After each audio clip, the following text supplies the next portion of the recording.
Welcome to the Financial Planning for Canadian Business Owners podcast. You will hear about industry insights with award-winning financial planner and entrepreneur Jason Pullara.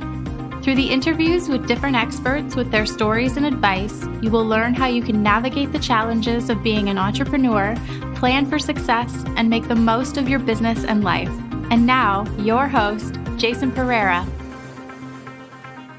Hello and welcome. Today on the podcast, I have a more general business topic for everyone who's listening. It is about the benefits of building a brand. And this is not to be confused with marketing. We're going to get into what that means. And I just so happen to have a good friend in this field, David Pullara, a marketing consultant and instructor in marketing, who has worked for various Fortune 500 companies and specifically in the area of brand building. And I brought him on the podcast to talk to everyone about the power of brand building and what that means and how to do it. And with that, here's my interview with David. Dave, how you doing? I'm doing great, Jason. Thanks for having me on the podcast. I'm really excited.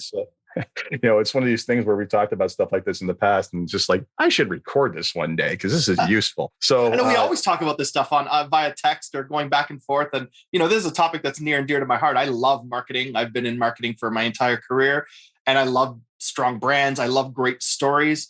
And really, I've been on a tear lately of just kind of promoting the benefits of particularly why small businesses should be thinking about marketing in the right way. And so this is a great opportunity to do that and just have some fun.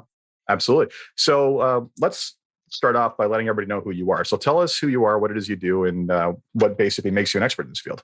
Well, those are your words, not mine. But I've spent 20 years working for various organizations of varying different sizes.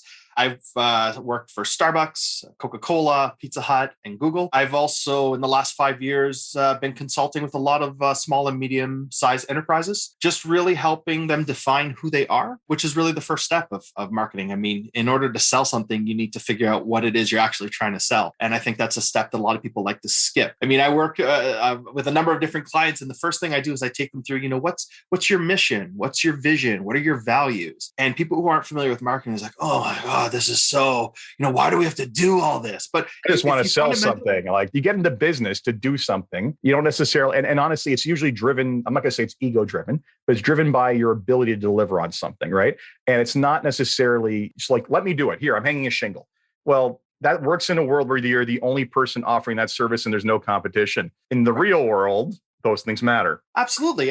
Fundamentally, we'll talk about this, but fundamentally, it's like, why should I choose you, right? Yeah. If you're the only product or service of your kind available, then why you should choose you is becomes more obvious. It's still not a given, but it becomes more obvious. You're in the desert and you need water and you see a vendor selling water. That's a pretty easy decision to make.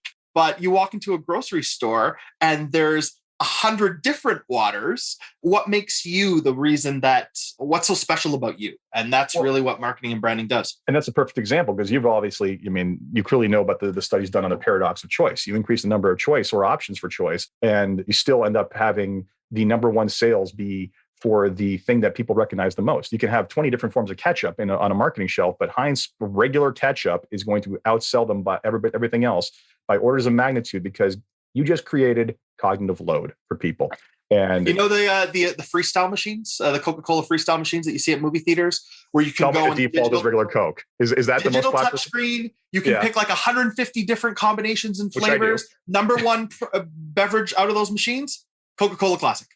You got to be kidding, right? Okay, People so what you're saying is the brands that they know and love. In my combination, Coke and root beer with like vanilla, cherry, and some other flavor is not the default? Okay, good. So fair enough. Number one. And I'm guessing it's by orders of magnitude. Probably more than 50% of everything coming out of it is probably the default. So it's definitely the majority. So it's crazy. People default to what they know and love. And that's the power of a brand. And people don't just think about the first time when you had to buy laundry detergent for the very first time on your own. Grew up in your parents' house, your mom or your dad did the laundry for you. And at one point in your life, you had to do it yourself. And at one point in your life, you had to actually go and buy this product that you've never purchased before. What did you pick? Right? Either what your parents used and you saw use or something you're familiar with because of the commercial. Right. And laundry detergent, for the first time you've ever bought it, you're probably not really familiar with it. So what you're going to default to is, well, what did my mom use? What did my dad use? Yep. And so that's a brand. fundamentally, and maybe that's a good segue into kind of talking about what the difference between marketing and brand. Right? Well, that's the first question for you is, okay, so explain the difference between marketing and brand, because this gets confused to no end. I mean, people will stop at brand building after they come up with a logo and a catchphrase. So talk to me about the key differences between the two. So marketing is everything involved with the promotion, distribution, and sale of your product or service. That's a pretty technical definition, but in your very first marketing class, and you'll know this from your MBA, you'll learn about the 4 Ps of marketing. Product, first P. So that's what you're actually selling. But there's a lot involved in this P. What your product does, what problem it solves, how you're positioning your solution, how the logo looks like, how the packaging looks. I mean, we can spend like a full day just talking about this 1 P, product. It's a really important aspect of marketing. And it always makes me laugh when startups refer to product marketing fit like it's a new thing. It's not a new thing. It's like an absolutely critical component of marketing. It's like the first step. And it always has started calling it product market fit later on. Like that's all it was. Let me just name something that's existed since the beginning of all products. Sure. Want to know what the huge mistake is? Having a product, building a product, and then trying to find a market for it. Instead, why don't you know your market and understand what problems they have and have your product solve for it, right? Mm-hmm. So first thing, product, first P. Second P, price. Price is simply how much you're going to charge for your product or service. It's easy to explain, but it's actually difficult to get right. Do you charge as much as the market will bear right out of the gate? Yep. Or do you charge lower amounts to gain customers and then make up the revenue somewhere else? Remember, Google started off by giving everything away for free. Search, maps, email, storage, pretty much everything. And then when they had enough users, only then that they monetized them through advertising. So for a good part of their existence, the price for most of their products was free, but that seemed to work out quite well for them. So price is an important component, the second P. The third is place, where you sell your products. And the internet has opened that world up dramatically. I mean, 100 years ago, the place you sold your product was your local store because your reach, both from a logistics and a communications perspective, was really limited. But today, you can be up and running with a website or a platform like Shopify in a few hours and sell anything you want to anyone, anywhere in the world. So that said, you probably wouldn't sell Tiffany diamond rings in a vending machine. So it's not only is make it available everywhere not realistic, but also in many cases, it's not strategic. So the third P, place, where you can sell your product. And then finally, promotion. Promotion is everything you do to tell people about what you sell. And funny enough, when non-marketers think about marketing, they tend to think about promotion or advertising, which is just a small subset of promotion. They tend to think of that as marketing when really they're missing the bigger picture about what's truly necessary to do marketing well. So you have the 4 Ps of marketing: product, price, place, promotion. And as a business, it's tough to be successful if you don't get these 4 things right.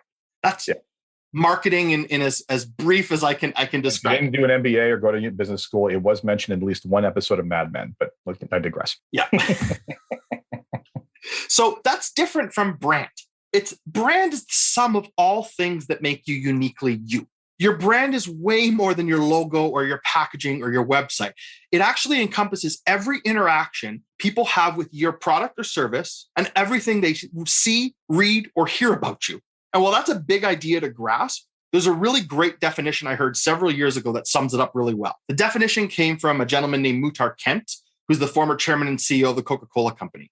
And he said, a brand is a promise. A good brand is a promise kept. Think about what that means. You, Jason, are a brand. You put yourself out there, you interact with people on social media, you create these podcasts, you put out all this great content.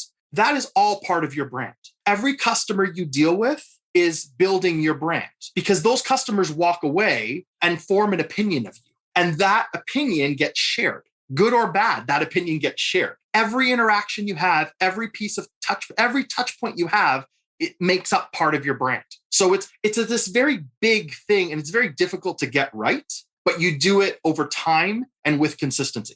Yeah, I like to say it's the personality of your business, right? It's the promise kept thing is so true because I envision a situation where people listen to every podcast on financial plan for Canadian business owners, and they come in expecting me to understand how to execute on any number of aspects of their business that I discussed on the podcast with other experts, and I completely fumble through that and have no idea what I'm doing. That is not the promise kept, right? And that makes a lot of sense, and that's going to deteriorate the value of the brand because if I can't deliver.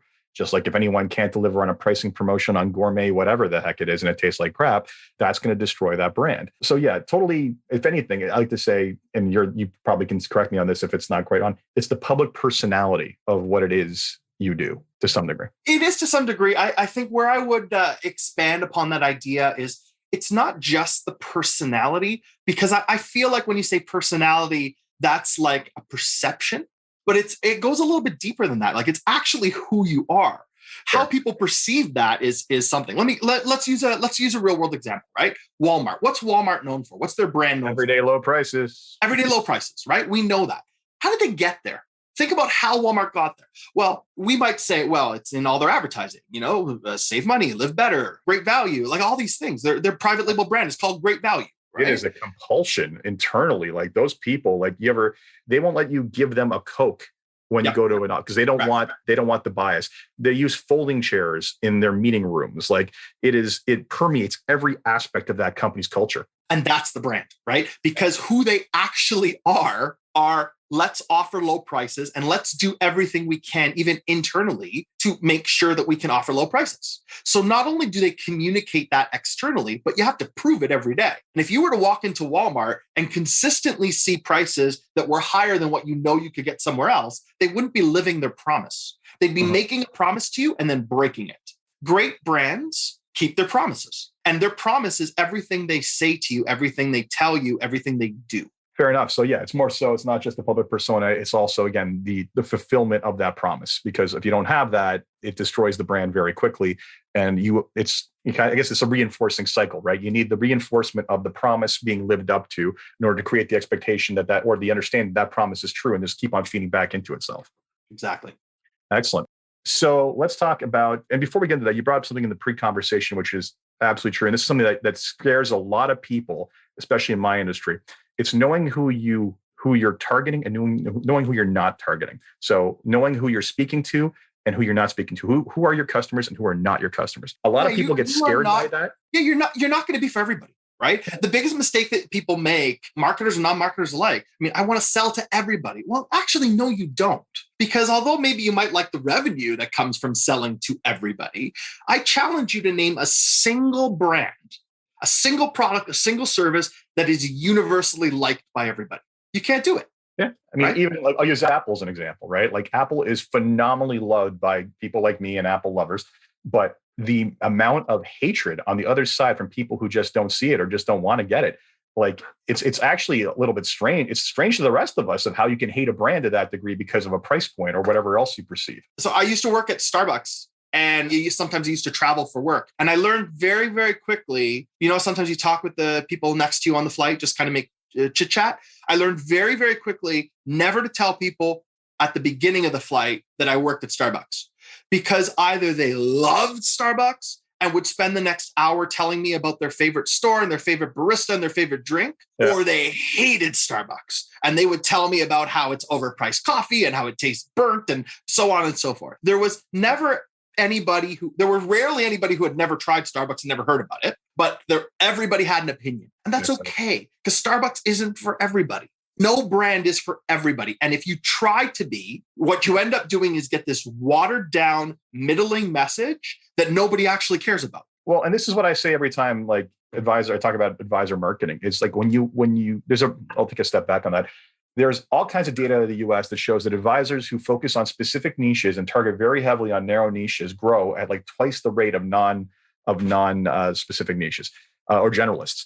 And the reason is simple. If you have a certain specific need or a type of person or a certain challenge based on the business you're in, whatever it is, and you find, I'll give you an example, a simple example. This one guy I heard speak at a conference who targets people, dentists within a tri-state area who are planning to sell their business to a PE firm in the next 5 years. Okay, very specific, but there's enough of a market there for him to make a very good living. It involves a deep amount of expertise because he's got to help them ramp up the valuation of their business. And if you're a dentist who hears that pitch versus every other pitch, who do you go with?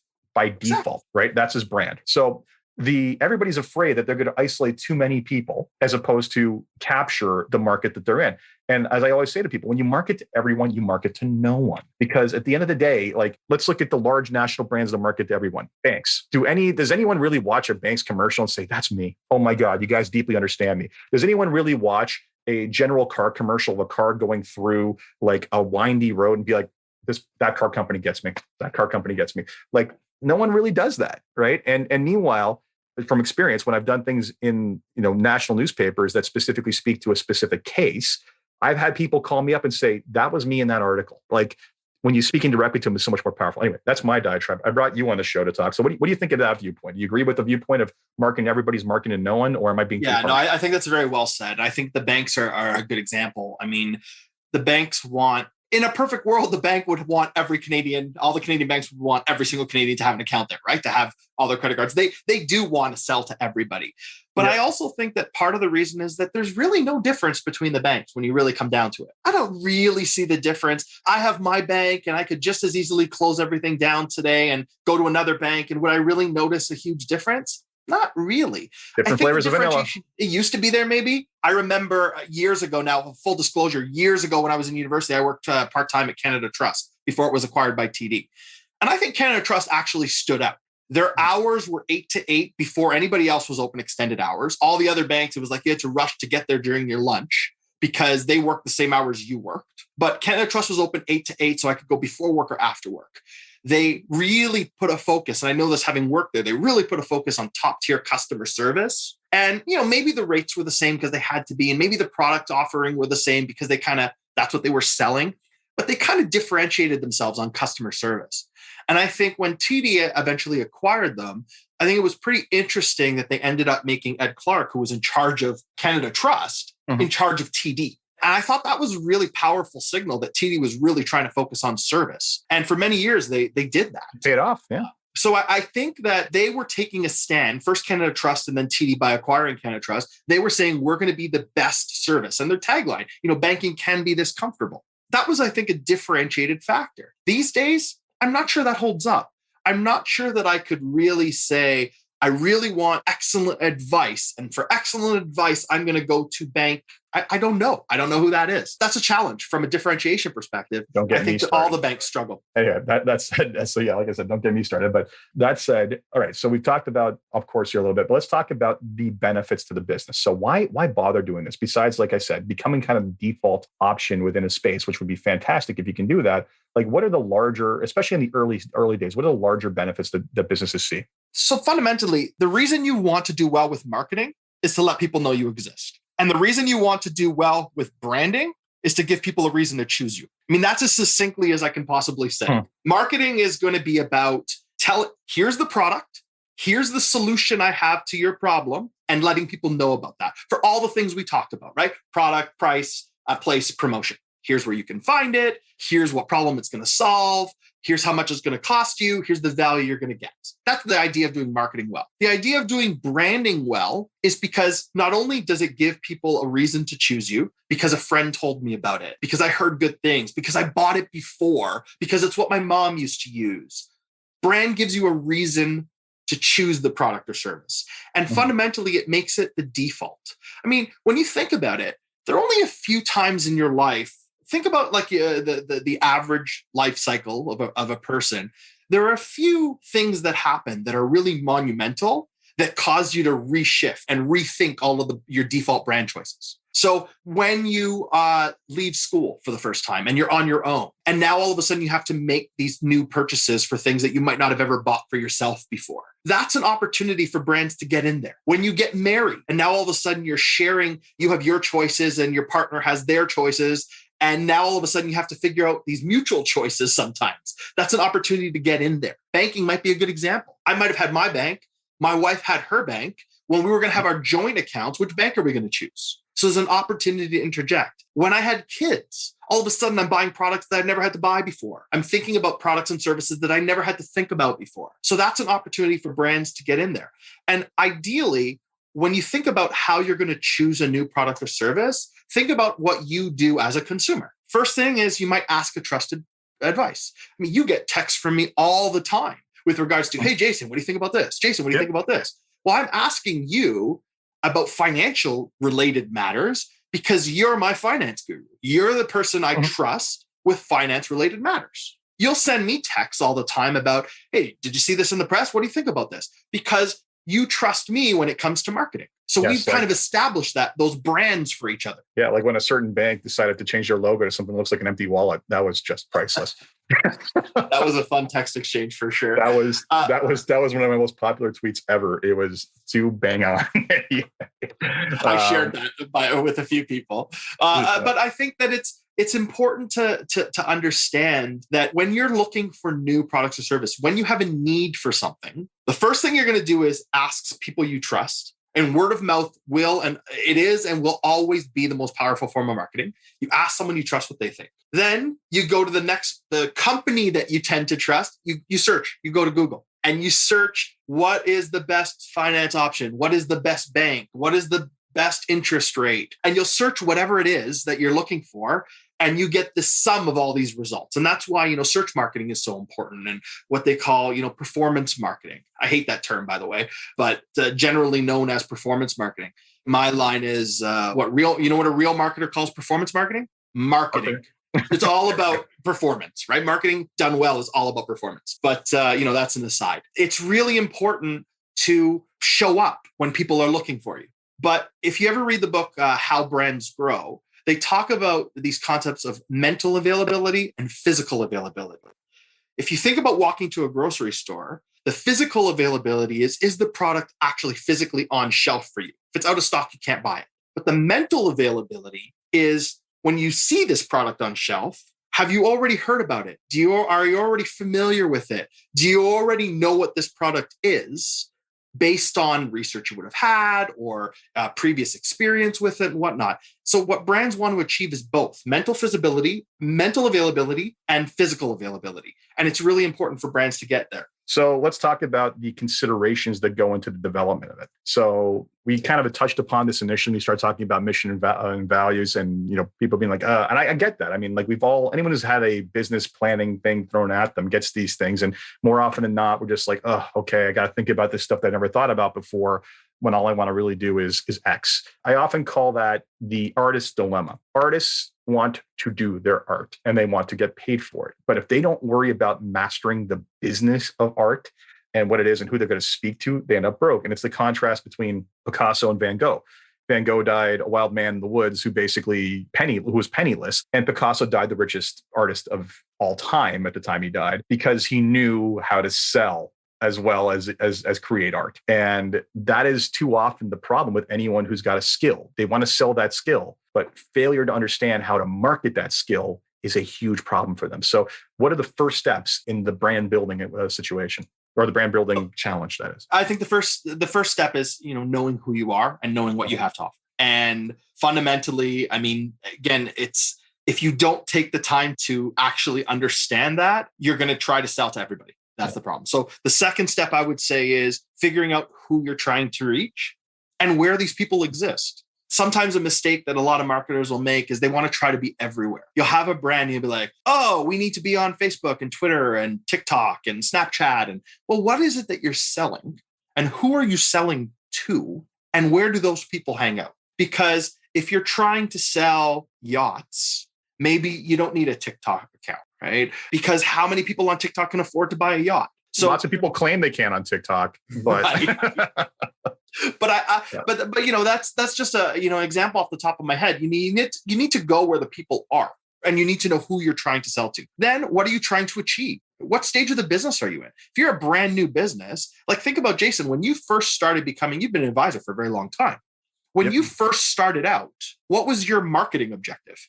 You need to let people know you exist. Usually. I mean, every business's first job is not to die. Right. It's to let people know you exist. Hey, I'm out there. I've hung up my shingle. Come give me a shot. So that's very different now that you've established yourself and you're successful. What's your marketing objective now? Maybe now it's not to bring in new customers. Maybe now it's to better service the customers that you already have so that they can go out and be your brand advocates. And I don't know, you tell me, but I would imagine that a huge portion of your business right now doesn't come from search engine marketing. It comes from referrals, from word of mouth. Am I wrong? Vast majority does. However, we have a lot of content out there. So I'd say it's not so much search, it's not SEO. It's more so just content marketing is paying off. And it's got a very long tail of paying off. So it's working out well. Absolutely. And then figuring out what makes you different from everybody else out there and how you can communicate that in a credible way. It's one thing to say, I'm really smart and you should hire me because I'm very smart.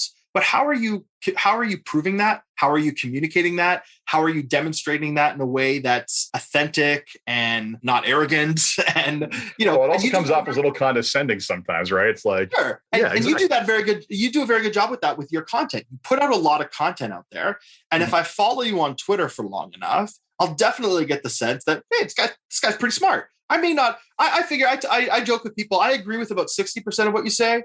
I disagree with about 10% of what you say, and I don't understand the other 30%. I'm just not that in that headspace. But regardless, you put out a ton of stuff, and it proves to me this guy's on topic. He's on trend. He's paying attention to the current issues. He has an opinion, and I can decide for myself whether I agree with that opinion or not. And that all becomes part of your brand. So you have to figure out who you are and how you're going to put that out there. And then finally, you do have to worry about budget. How much money do you have to spend? And are you thinking about it in both a short-term and a long-term perspective? A lot of startups famously will spend all of their marketing budget on lead generation. And they'll do that, they'll try to put as much money in Facebook ads and Google ads as possible. And, when you're just starting out, that's probably the right thing to do, because you definitely need sales in order to survive, right? You need that cash flow. You need to get that revenue in there. But if that's all you do, you'll never build a brand. And fundamentally, what you'll do is consistently just giving your marketing budget to Facebook and Google. What you ideally want to do is, over time, if you start off giving 100% of your budget to Facebook and Google for ads, over time, you want to bring that 100 down to about 40. As you're bringing that down, you're increasing money spent on building your brand, letting people know who you are, doing things like creating content, investing in content, investing in advertising, different sponsorships, different promotions. There's a whole bunch of different things you can do. But at some point, you need to start investing in yourself and in your brand, or you're going to perpetually be spending money with Facebook and Google. And there's nothing wrong with Facebook and Google fundamentally, except for the fact that when they raise their rates, you're powerless. Or when they change their algorithm, you're powerless. Well, not only that, I mean, once you capture someone's attention, or God willing, their email address, right, you now have a channel to stay in contact with them. And this kind of, I don't know if you've heard this rule. I'm not sure where I got it from, but it was the 85-15 rule. It's that basically, of the market who's looking to buy stuff from you, when you contact them, 85% that just aren't going to do it because the time isn't right for them.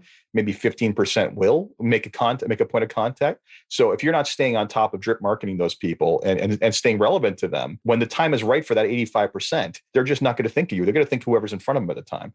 So I got to believe what you said there. Like, the first piece is like, well, how do I get as many people to basically stay in touch with me as possible? But then once you've done that, great. Now stay in touch and be relevant. And that's got to become the bigger issue over time. I remember back when I was at Coca-Cola and Facebook was still relatively new, we spent an enormous amount of our budget to get Facebook fans. And we wanted to build up, I think we started with like 40,000 fans for the brand I was managing. And when we ended up with 400,000 fans. And it was like, oh, wow, this is amazing. Because every time we put a message out there for free, we're reaching 400,000 people. Except that that's not the way it works. If you put a message out there, organic, it doesn't reach your entire audience. It reaches, I think at the time, it reached like 15%. And then Facebook changed their algorithm. And instead of reaching 15%, it reached like 10%. And then they changed it again and it reached like 3%. Yeah. And so what ended up happening is we spent a ton of money pushing people to sign up or join our Facebook group and and the end result is that if we really wanted to message with them, we basically had to pay for Facebook ads. Now, I'm not picking on Facebook, by the way. I actually like Facebook. I'm on there all the time, as you know. I pick on them for other reasons, like ethics. But let's continue on. But put that aside for a second. That's part of their brand, but continue. As a marketing vehicle, Facebook is hugely effective. But you want to own your own marketing channel. If I had, instead of investing all of that money into building my Facebook group, I'd invested all that money into collecting email addresses, then I know that every time I send out a message, it's going to that email group. Not everybody may open it, but I would rather have an open rate of 30% or 25% or whatever it is on 400,000 email addresses than take my chances with putting a message on a Facebook group and maybe 2% of that group sees it instead. If you can own your customer, own your customer. And that's also been the rise of direct-to-consumer businesses. The most powerful thing that D2C businesses have is a direct relationship with the consumer and the data that comes with that. Agreed. And it's not being reliant upon third parties to whatever degree you can, and just gives you more control. So it makes a lot of sense. But before we move on, I want to touch upon something we kind of touched upon gently. And I want to talk about like brand voice and being comfortable in your own skin. I think a lot of times, and we talked about this briefly earlier, people are afraid to offend or afraid to limit themselves as to who they're going to market to.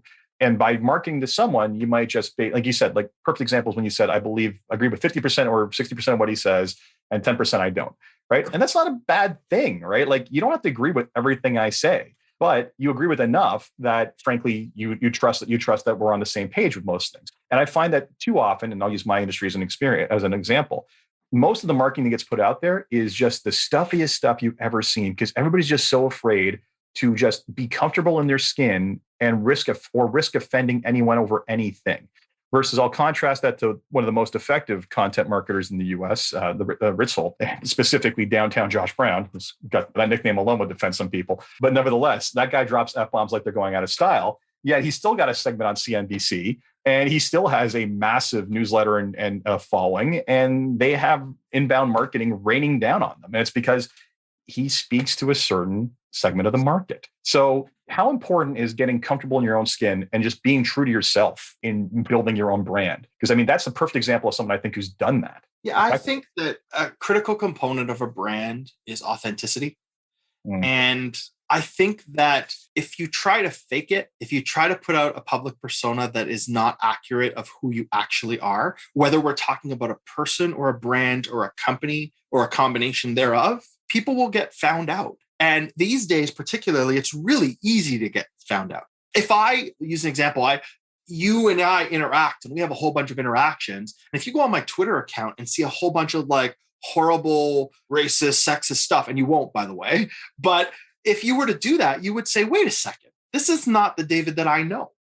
Yeah. And that would be a disconnect for you. And I'm using an extreme example, but I'm doing it on purpose. I mean, brands do it all the time. An example I use in one of the classes that I teach, we use a case study about Nike featuring Colin Kaepernick in the ad, if you remember that a few years ago. Yep. That caused a huge controversy. And without getting into all the specifics of the situation, that was very divisive. There were people who very much support Colin Kaepernick for kneeling and the reasons he did it. And there are some people who thought that was extremely disrespectful. It was a huge you want to talk about polarizing issue, that was a polarizing issue. And the question was, should Nike have used Kaepernick in the ad? But when you think about who Nike is and what they've done, Nike's not perfect. Totally Phil Knight. Like it's just right up there. But it's not just because of that, right? Nike, if you've ever read Shoe Dog, a great read, the Nike... How'd that company didn't go bankrupt 5 times, but continue. Nike supports their athletes. Yep. And so it would be inconsistent with the Nike brand to shy away from using Kaepernick on this issue because Nike supports its athletes. Now, Nike got in trouble at some point for not supporting their athletes. Specifically, there was a situation, I don't remember the athlete's name, but there was a woman who was pregnant and basically her sponsorship got cut because she couldn't race. That was inconsistent with Nike's brand.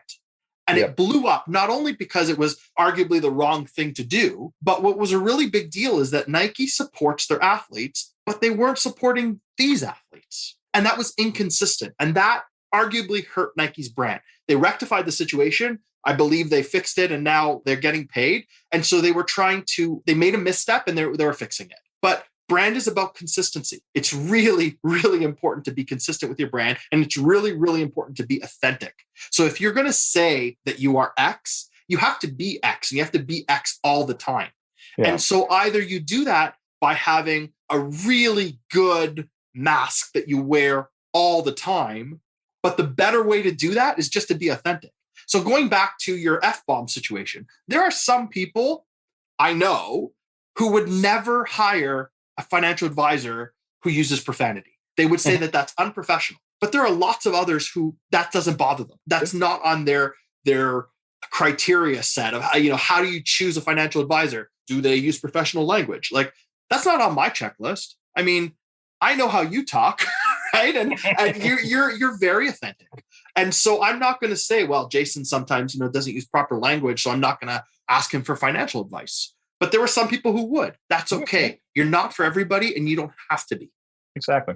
It reminds me of a saying. I can't remember which football coach said it. He said, "Authenticity is the key. If you can fake that, you got it made." It was, of course, a very good joke, but it reminds me of a friend of mine, an advisor, who basically talked once about practice management, and said that she sees client trust as a meter, and that gauge moves very slowly from empty to full, but it sure as heck can move back the other direction super fast. And every interaction is your opportunity to move that needle a little bit further along the full. And I've had that happen. I've had clients where it's just like, you're going to tell me you're going to do all this? Yeah, right. Okay. Yeah, right. Sure. You're going to do all this. Look, I'll work with you because this guy, whatever, said that you're a good guy and I can trust you, but you're going to do all this for me? We'll see. And then, you get through the process and they do all that and you go beyond that because like something crazy's happened in their lives. And like, I'm sorry I ever said that. Like, they're just clearly, you've delivered everything you've ever promised and then some, right? So that's fine. People are going to be skeptical, but at the end of the day, it's, what? Authenticity is I think the thing about brand is that person wasn't familiar with me online, right? Maybe if he had been or taken the opportunity to become that, he would have basically been less reticent to believe what I had to say when we actually met. There's Procter & Gamble, who was, arguably one of the world's first marketers. They invented this concept called the first moment of truth and the second moment of truth. The first moment of truth was when you would walk into a store and you see the product on shelf. And the first time you see the product, that was kind of your first moment of truth. And your second moment of truth would be when you bought the product and you took it away and you actually used it. It was what your first impression was of the product, and then it was how you actually experienced the product. And about a decade ago, Google invented the zero moment of truth. And the zero moment of truth is really interesting. It's because it's all the stuff that you know about the product from doing your Google searches, from asking people about it before you ever get to the shelf. And what's interesting is that I have the zero moment of truth when I do my searches, when I learn about the product. Maybe it's a financial advisor. And so I'm searching about a financial advisor. And then I come to your door. That's the first moment of truth when I come to your door. And then I experience your products and your services. That's my second moment of truth. But my second moment of truth becomes somebody else's zero moment of truth. Because what I do is I tell people about it, good or bad. I'll tell people about my experience. I had an instance just last week, actually, where my vacuum cleaner broke. So the vacuum cleaner wasn't working anymore. The brushes weren't spinning. I opened it up to take a look at what was wrong, and the belt had snapped. So I bought this vacuum cleaner at Costco. Costco is amazingly good at taking back products. Even stuff that you haven't sold. So I could have just taken it to Costco and returned it. But before I did that, I decided to go online to the website. It was a Bissell vacuum cleaner.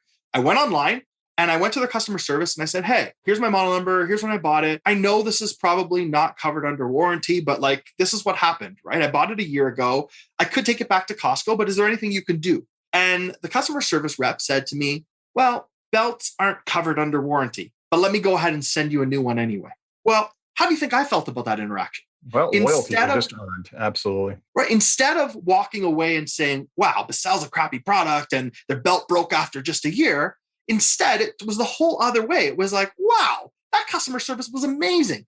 I tweeted about it at Bissell. Bissell responded, thank you so much. I said, make sure you give this guy the kudos that he deserves for dealing with this in the right way. But what was really important, and this does go back to the whole brand thing, is that number one, it's the word of mouth, that now I have positive word of mouth instead of negative. Number two, Bissell did the right thing. They could have said, well, if you read the contract, it's not covered under warranty, and saved themselves a few bucks. But what did a rubber belt and the shipping to get it to me really cost them? $10. Well, that's just it. Yep. Right? But what did they get in return? They got a happy customer who's telling people that Bissell did right by me. And the next time I need to buy a vacuum cleaner, Bissell is the brand that I remember as someone who took care of me. That's building a brand. And you can't build a brand overnight. You do it consistently and over time. And the more you invest in that, the more positive interactions you have with people, you create these brand ambassadors that go out and tell people about your great product and your great service and the great interactions they had with you. And that becomes the zero moment of truth for everybody else. So this is going long, but it's been good. But before we wrap up, I want to just ask, so first things people should be thinking about when developing their brand and getting off the ground and implementation. What are the first questions they have to ask themselves and how do they get started? The first question I'd ask is, who am I? What am I trying to accomplish? The second thing is, do I have a good product? No matter how good your marketing is, if you have a crappy product, great marketing won't save you. And that's really, really critical to understand. You might sucker somebody into buying your product once, but they'll never return and they'll tell everybody they know about how bad it was. So fundamentally, do I have something that's worthy of the attention that I'm trying to generate? And then it's really about be consistent and be patient. A lot of companies, because of, various reasons, and some of them are really good, they don't have the patience to build brand, but you can't build a brand overnight. Even the strongest brands you can think of have taken years to get that way. If not in some cases, pushing a century, right? Like that's the reality of it. Talk about Coke and Disney and whatnot, and how long they've been around. Agreed. So thank you for this. This is insightful. I think it's going to be helpful to any business owner to think about how they can better not market themselves, but basically get their brand identity out there and how beneficial that can be. So before we go, I know I want to let you plug your blog. Where can people find you? Well, if you want my random thoughts on all things going on in the world of marketing, you can visit my website at www.davidpullara.com. It's David, Pullara.com. Or you can sign up for my blog at dpthoughts.ca. And I put out some writing, some blog posts 3 times every week. Excellent. Dave, thank you so much. Appreciate it. Thank you. It's been fun. So that was today's episode of Financial Planning for Canadian Business Owners. I hope you enjoyed that. Not a financial planning conversation, but again, more of a business owner conversation. I hope that you found that insightful and take it seriously because brand can pay dividends, but it will take time to build, as I know from experience. As always, if you enjoy this podcast, please leave a review on Apple Podcasts, Stitcher, SoundCloud, or wherever you get your podcasts. Until next time.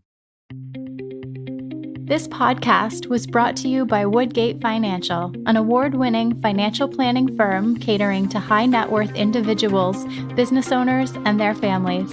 To learn more, go to woodgate.com. You can subscribe to this podcast on Apple Podcasts, Stitcher, Google Play, and Spotify, or find more episodes at jasonpereira.ca. You can even ask Siri, Alexa, or Google Home to subscribe for you.